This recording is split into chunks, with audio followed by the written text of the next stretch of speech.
விருதுநகர் மாவட்டம் கட்டுநார்பட்டி கிராமத்தில் பட்டாசு ஆலையில் வெடி விபத்து. குழந்தை, தொழிலாளர்கள் உள்பட 23 பேர் உடல் சிதறி பரிதாபமாக உயிரிழப்பு.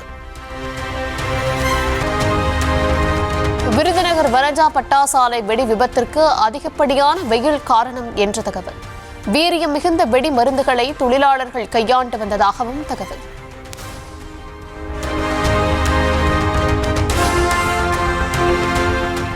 விருதுநகர் பட்டாசாலை வெடி விபத்தில் உயிரிழந்தவர்களின் குடும்பத்திற்கு பிரதமர் மோடி, முதலமைச்சர் மு.க.ஸ்டாலின் இரங்கல்.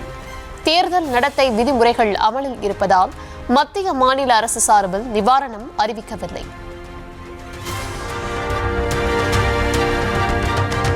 ஒசூரில் ஒரே மேடையில் முதலமைச்சர் மு.க.ஸ்டாலின், காங்கிரஸ் தேசிய தலைவர் மல்லிகார்ஜுன கார்கே பிரச்சாரம்.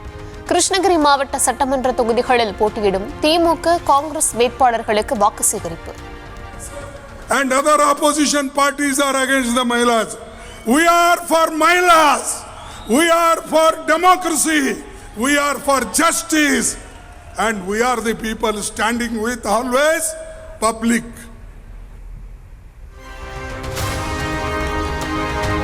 தமிழ்நாட்டின் உரிமைகளை திமுகவால் மட்டுமே காப்பாற்ற முடியும் என முதலமைச்சர் மு.க.ஸ்டாலின் பெருமிதம். தமிழ்நாட்டின் உரிமைகளை காப்பாற்றிய கெத்துடன் திமுக கூட்டணி வேட்பாளர்களுக்கு வாக்கு கேட்டு வந்திருப்பதாகவும் பேச்சு. 2 நாட்களுக்கு முன்னாடி தமிழ்நாட்டோட உரிமைகளை திமுகவால் மட்டும்தான் காப்பாற்ற முடியும்னு நிரூபிச்சுட்டு உங்க முன்னாடி கெத்தா நின்றுகிட்டு இருக்கிறேன்.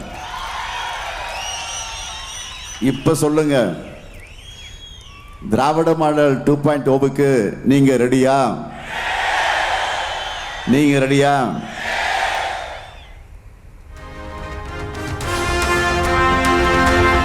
தமிழ்நாட்டின் உரிமைகளுக்காக பாஜகவை எதிர்த்து குரல் கொடுக்காத வக்கில்லாத பழனிசாமி என இபிஎஸ் மீது முதலமைச்சர் மு.க.ஸ்டாலின் கடும் தாக்கு.